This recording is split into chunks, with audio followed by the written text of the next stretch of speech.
confirmé par l'accord de 1911 que le fleuve effectivement appartient à la partie guinéenne.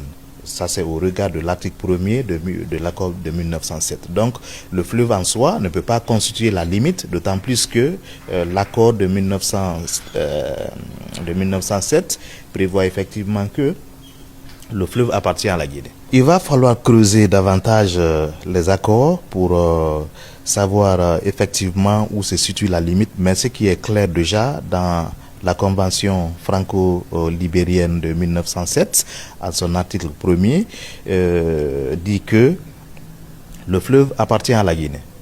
Ça, c'est quand même un fait qui est établi et c'est basé sur les accords ou l'accord franco-britannique qui existe là. Donc, partant de ce principe-là, on peut raisonnablement soutenir que le fleuve appartient à la Guinée.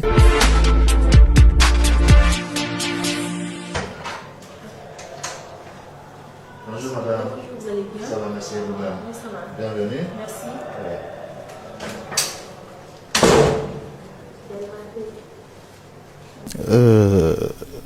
Vous faites bien de poser la question. Les conflits frontaliers deviennent de plus en plus récurrents autour du territoire guinéen. Et je rappelle que la Guinée, c'est un État qui fait frontière avec 6 autres pays. Le Libéria, qui est en situation conflictuelle actuellement et fait partie donc de ces 6 pays frontaliers. Alors, il y a quelques jours, c'est un conflit qui est relativement récent, à ma connaissance. Donc, il y a quelques jours, il y a eu effectivement des remous autour d'un point de passage qui est au niveau du fleuve Makona, donc qui sert même d'espace de loisirs entre les deux communautés, guinéennes et libériennes, qui vivent de part et d'autre de la frontière. Et d'ailleurs, je rappelle que ce sont des Kissiens, c'est la même communauté ethnique qui vit de part et d'autre de la frontière. Donc, il y a quelques jours, nous avons effectivement appris qu'il y a un différend qui oppose les deux États autour justement de ce passage-là. Et ce que j'ai pu recouper comme information, il semble que les autorités libériennes ont entrepris de vastes réformes, notamment des travaux publics. Et il y a une localité qui n'est pas très éloignée de la préfecture de Guékédou, donc qui est du côté du Libéria, qu'on appelle Lofa, qui serait en chantier. Et donc, par solidarité, les autorités ont demandé à la Guinée, donc aux autorités de la Guinée, de leur permettre d'exploiter le sable qui est au niveau de la zone en question, à Makona. C'est que les autorités n'ont pas trouvé comme anormal d'ailleurs. Elles ont cédé à cette demande des autorités libériennes. Donc, le hockey étant donné, les Libériens ont commencé à exploiter le sable. Et l'autorisation d'exploitation qui avait été accordée, c'était pour une durée d'1 mois. Alors après cette autorisation, les riverains ont constaté que l'exploitation continue, et d'ailleurs pas seulement l'exploitation artisanale. Ils auraient commencé à exploiter, à amener des machines, notamment des poquelins, qui sont utilisés d'ailleurs dans les zones aurifères et diamantifères pour l'exploitation des ressources du sous-sol. Et ce qui a un peu attiré l'attention des forces de défense et de sécurité qui sont déployées dans la zone, donc qui veillent à l'intégrité du territoire national. Les informations étant partagées avec les autorités préfectorales, tout de suite de Guékédou ont demandé à ce que les travaux soient arrêtés et les machines ont été saisies. Donc lorsque ces machines ont été saisies, il a été question d'engager des échanges, des pourparlers avec les autorités libériennes. Et je rappelle que il y a quelques jours, le ministre de l'administration du territoire et de la décentralisation de Guinée et son homologue du Libéria s'étaient retrouvés à Guékédou pour discuter de cette question.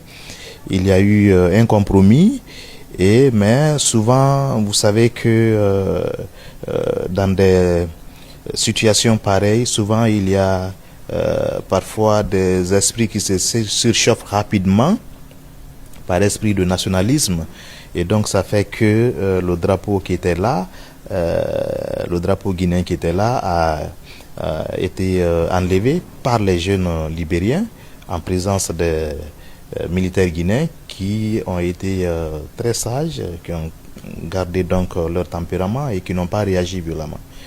Et donc hier, pas plus loin qu'hier, la situation était très tendue au fleuve là-bas, et donc il est question que les autorités des deux États continuent effectivement à parler de ce sujet-là et à trouver une solution.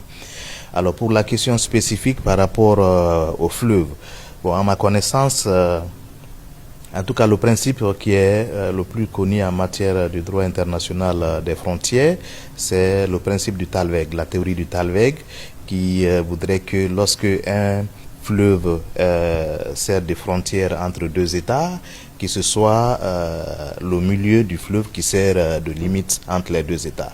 Et ça, c'est un principe qui est appliqué au plan international.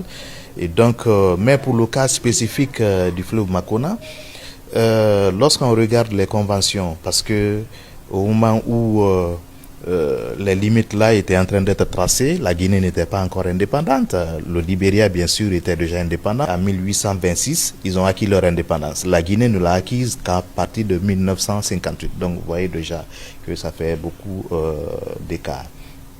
Alors, pendant cette négociation, il est apparu dans l'accord notamment de 1907 et qui a été confirmé par l'accord de 1911 que le fleuve effectivement appartient à la partie guinéenne.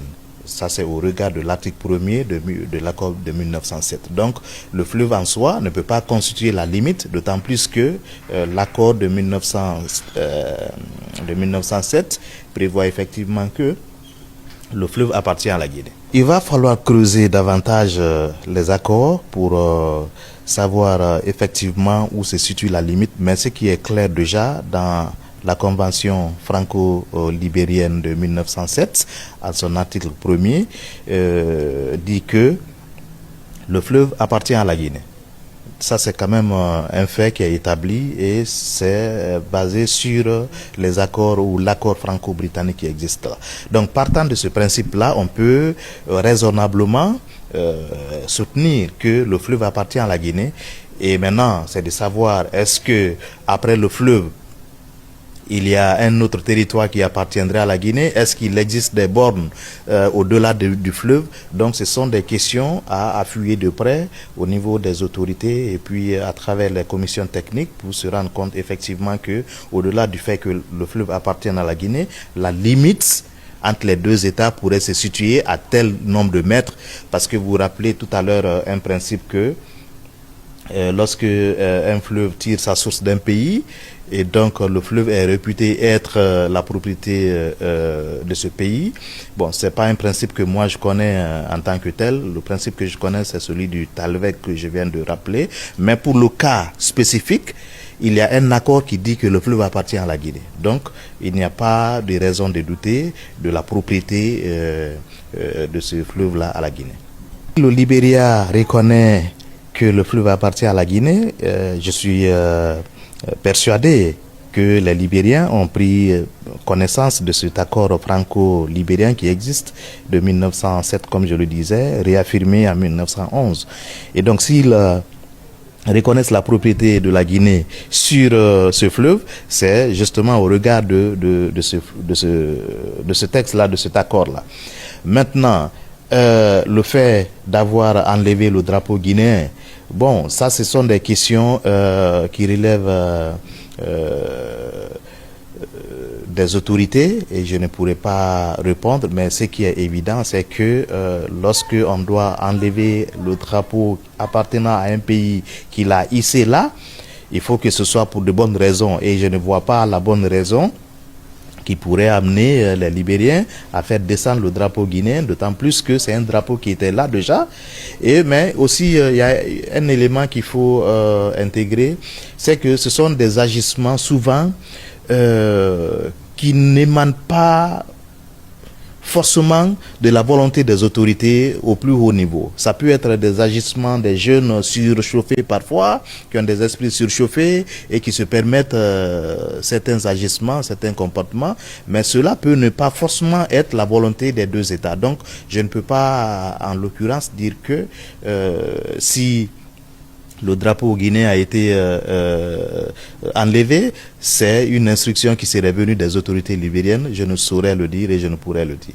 Et parfois, qui ont des esprits surchauffés et qui se permettent certains agissements, certains comportements, mais cela peut ne pas forcément être la volonté des deux États. Donc, je ne peux pas, en l'occurrence, dire que si le drapeau guinéen a été enlevé, c'est une instruction qui serait venue des autorités libériennes. Je ne saurais le dire et je ne pourrais le dire.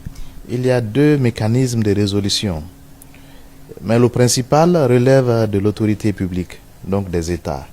Le premier élément, c'est au niveau local.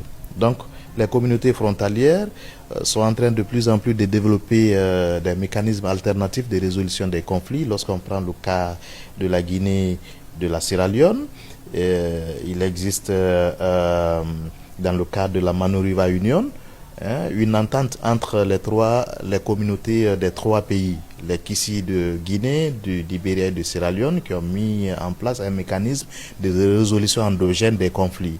Donc ça, c'est un élément. Maintenant, quand on prend l'élément macro, qui est donc celui que les États devraient exercer, c'est vraiment la négociation par voie diplomatique pour trouver une solution à ces conflits-là. Parce que lorsqu'on regarde la cartographie actuelle des conflits autour des frontières guinéennes, on se rend compte que au-delà des points qui étaient là, considérés comme des points chauds, bien connus, autrement dit, il s'agit de la Guinée, entre la Guinée et la Sierra Leone, au sujet de Yenga, qui est bien connu, le différent frontalier entre la Guinée et la Guinée-Bissau, qui a été réglé depuis 1985 par un arbitrage, un tribunal arbitral, donc ça c'est moins vivant.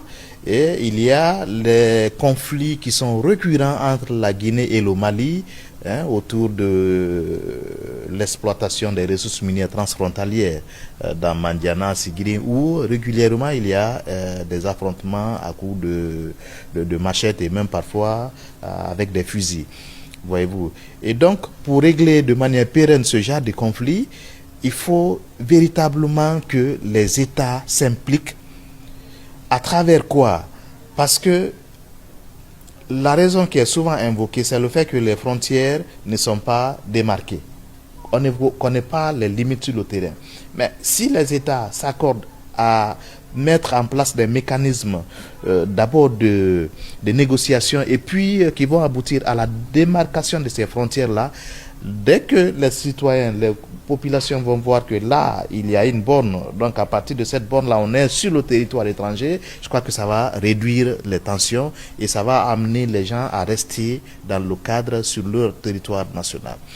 Et l'élément qui est aussi très touchant, c'est que ces zones conflictuelles-là sont le plus souvent habitées par des populations de la même ethnie, appartenant au même groupe ethnique. Lorsqu'on prend le cas entre la Guinée et la Sierra Leone, à propos de Yenga, ce sont les Kissi. Le conflit qui vient d'éclater avec le Libéria, ce sont les Kissi.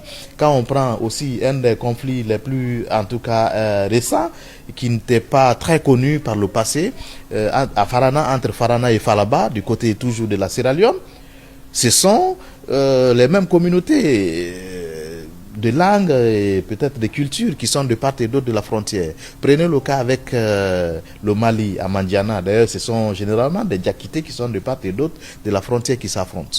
Voyez-vous? Et donc, pour régler ce problème de manière pérenne, il faut que nos États prennent la mesure de la chose pour régler ça de manière définitive à travers justement la démarcation de ces frontières.